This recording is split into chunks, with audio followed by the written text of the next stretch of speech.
औज़ुबिल्लाहिमिनश्शैतानिर्रजीम बिस्मिल्लाहिर्रहमानिर्रहीम। मैं हूं हकीम ख्वाजा मोहम्मद नईम सलीम दवाखाना बुलवाल की तरफ से आप तमाम दोस्तों की खिदमत में हाजिर हूं। एक नए नुस्खे के साथ एक नई वीडियो के साथ आप तमाम दोस्तों के दरमियान हाज़िरी हो रही है। हमारा जो आज का नुस्खा है ये है मर्दाना बांझपन के लिए।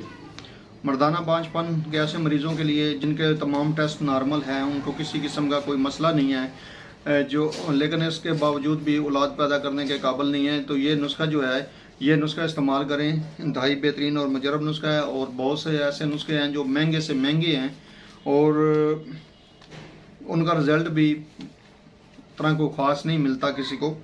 तो ये जो नुस्खा है ये बहुत ही गरीबाना सा नुस्खा है और बड़े बड़े हाई क्लास के नुस्खों से आगे की चीज़ है। इस नुस्खे के अंदर जो अज़ा शामिल हैं उनमें असगंध नागौरी है, बदहारी कंद है, बेख बदहारा है और कूज़ा मिस्री है। ये तमाम जो अज़ा हैं टोटल 4 अज़ा हैं और तमाम जो अज़ा हैं ये आपने बराबर वज़न लेने हैं और बराबर वज़न लेकर आपने इनका सफ़ूफ बना लेना है। एक एक चम्मच इसकी मिकदार खुराक है सुबह शाम के हिसाब से और ये खाली पेट आपने लेना है दूध के साथ। ज़्यादा से ज़्यादा निसाब जो इस दवा का है वो 1 माह से 2 माह के दरमियान है। अल्लाह पाक का करम हो जाता है इस अरसे के अंदर ही और ये कसीर तादाद में जो है वो स्पर्म की अफजाइश भी करता है, पैदा भी करता है। और इसके अलावा ये मर्दाना बांझपन के लिए एक बेहतरीन और मुजरब दवा है। आप इस दवा को लाजमी बनाकर इस्तेमाल करवाएं।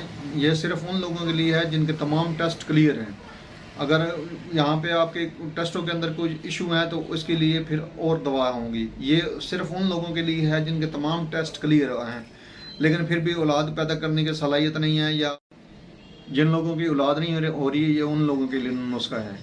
इस नुस्खों को बनाएं, इस्तेमाल करें और अपने फीडबैक से भी आगाह करें। अगर मेरी वीडियो आपको अच्छी लगती है तो लाइक ज़रूर कर दिया करें, शेयर ज़रूर कर दिया करें, अपने दोस्तों को भी चैनल के ऊपर इनवाइट करें। आपने अगर खुद सब्सक्राइब नहीं किया चैनल तो मेरे चैनल को खुद भी सब्सक्राइब कर लें। इसी तरह के मुफीद व मुजरब वीडियो के साथ हाज़िर होंगे। उस वक्त तक के लिए इजाज़त दीजिए। अल्लाह हाफ़िज़।